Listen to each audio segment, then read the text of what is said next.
आदरणीय अध्यक्ष जी, देश के गांव-गांव ने, देश के कोटि-कोटि जनों ने विकसित भारत की संकल्प यात्रा देखी है और सैचुरेशन के पीछे कितनी मेहनत की जाती है, उसके हक की चीज उसको मिले, उसके दरवाजे दस्तक देकर के देने का प्रयास देश पहली बार देख रहा है।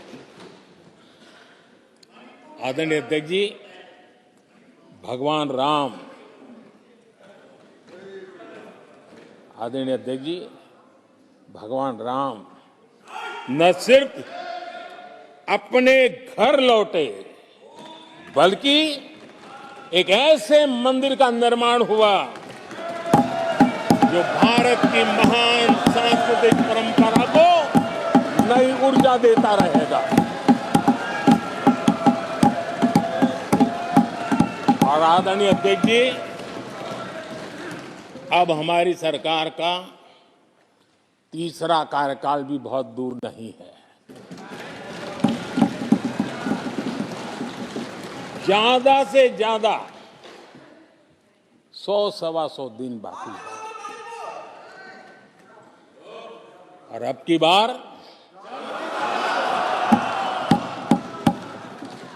पूरा देश कह रहा है, अब की बार खड़गे जी भी कह रहे हैं। लेकिन अध्यक्ष जी, मैं आमतौर पर ये आंकड़े के चक्कर में नहीं पड़ता, लेकिन मैं देख रहा हूं देश का मिजाज एनडीए को तो 400 पार करवा ही के रहेगा, लेकिन भारतीय जनता पार्टी को 370 सीट अवश्य देगा।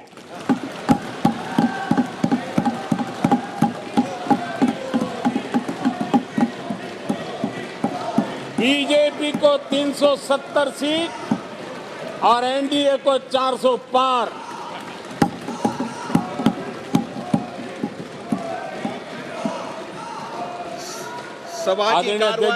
सभा की कार्रवाई इस विषय की समाप्ति तक बढ़ा दी जाए। आदरणीय अध्यक्ष जी, हमारा तीसरा कार्यकाल बहुत बड़े फैसलों का होगा।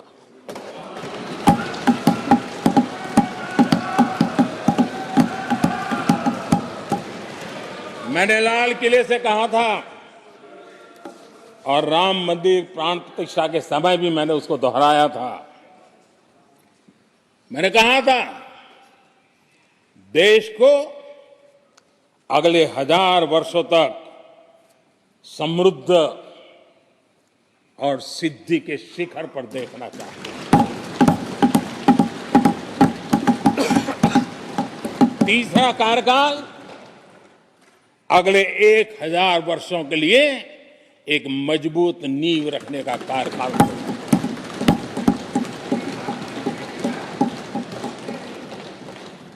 आदरणीय अध्यक्ष जी,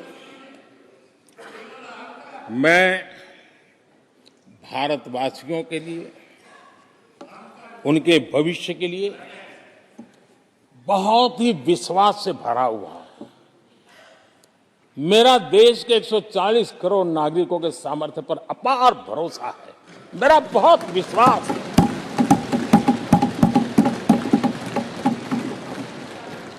दस वर्षों में 25 करोड़ लोग गरीबी से बाहर आए, ये सामर्थ्य दिखाता है। आदरणीय अध्यक्ष जी, मैंने हमेशा कहा है कि गरीब को अगर साधन मिले, गरीब को अगर संसाधन मिले, गरीब को अगर स्वाभिमान मिले, तो हमारा गरीब गरीबी को परास्त करने का सामर्थ्य रखता है। और हमने वो रास्ता चुना और मेरे गरीब भाइयों ने गरीबी को परास्त करके दिखाया है। और इसी सोच के साथ हमने गरीब को साधन दिए, संसाधन दिए, सम्मान दिया, स्वाभिमान दिया। 50 करोड़ गरीबों के पास आज बैंक खाता है। कभी वो बैंक से गुजर नहीं पाता। 4 करोड़ गरीबों के पास पक्का घर है। घर उसके स्वाभिमान को एक नया सामर्थ्य देता है। 11 करोड़ से अधिक परिवारों को पीने का शुद्ध जल पानी नल से मिल रहा है। 55 करोड़ से अधिक गरीबों को आयुष्मान भारत कार्ड मिला है। घर में कोई भी बीमारी आ जाए, उस बीमारी के कारण फिर से वो गरीबी की तरफ लुढ़क न जाए, उसको भरोसा है कितनी भी बीमारी क्यों ना आ जाए, मोदी बैठा है। 80 करोड़ लोगों को मुफ्त अनाज की सुविधा दी गई है।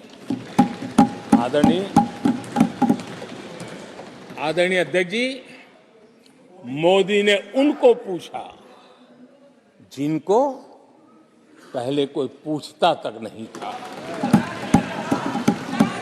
देश में पहली बार रेहड़ी पटरी वाले साथियों के बारे में सोचा गया।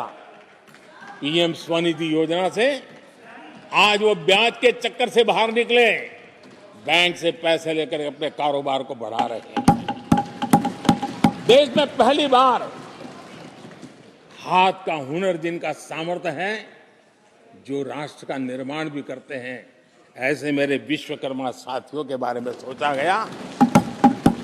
उनको आधुनिक टूल, आधुनिक ट्रेनिंग, पैसों की मदद, वैश्विक मार्केट उनके लिए खुल जाए, ये मेरे विश्वकर्मा भाइयों के लिए हमने कहा। देश में पहली बार पीवीटीजी यानी जनजातियों में भी अति पिछड़े जो हमारे भाई बहन हैं, संख्या बहुत कम है, वोट के हिसाब से किसी को नजर नहीं जाती। हम वोट से परे हैं, हम दिलों से जुड़े हैं और इसलिए पीवीटीजी जातियों के लिए पीएम जनमन योजना बना करके उनके कल्याण का मिशन मोड में काम उठाया है। इतना ही नहीं, सरहद के जो गांव थे जिनको आखिरी गांव करके छोड़ दिया गया था, हमने वो आखिरी गांव को पहला गांव बना करके विकास की पूरी दिशा बदल दी। आदरणीय अध्यक्ष जी, मैं जब बार बार मिलेट्स की वकालत करता, मिलेट्स की दुनिया के अंदर जाकर के चर्चा करता हूं, G20 के देशों के साथ लोगों के सामने गर्व के साथ मिलेट्स परोसता हूं, उसके पीछे मेरे दिल में 3 करोड़ से ज्यादा मेरे छोटे किसान हैं जो मिलेट्स की खेती करते हैं। इनका कल्याण, इससे हम जुड़े हुए हैं।